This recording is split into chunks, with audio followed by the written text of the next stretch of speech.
बिस्मिल्लाहिर्रहमानिर्रहीम। अस्सलाम वालेकुम मेरे लिसनर्स, क्या हाल है? ठीक है, उम्मीद करती हूँ कि आप बिल्कुल खैरियत से होंगे। और मैं आपसे गुजारिश करूँगी कि मेरे YouTube चैनल को सब्सक्राइब कीजिए और लाइक और शेयर कीजिए। आज मैं जल्दी शादी के अमल के लिए कुछ बताऊँगी, एक ऐसा वजीफ़ा जो रिश्तों में हर किस्म की रुकावट दूर करने के लिए लाजवाब अमल है। बहुत कारआमद वजीफ़ा है और अमल है ये। इंशाअल्लाह ताला जिन लड़कियों का रिश्ता नहीं होता, इसी अमल करने से उनके जल्दी रिश्ते हो जाएंगे।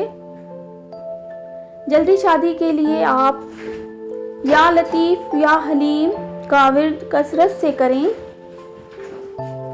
या लतीफ़ या हलीम का विर्द कसरत से करें, चलते फिरते ज़बान पे जारी रखें और अल्लाह गैब से रिश्ते के असबाब बना देगा।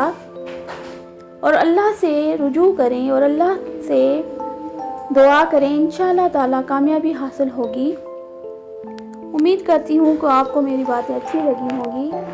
इसी के साथ अल्लाह हाफ़िज़।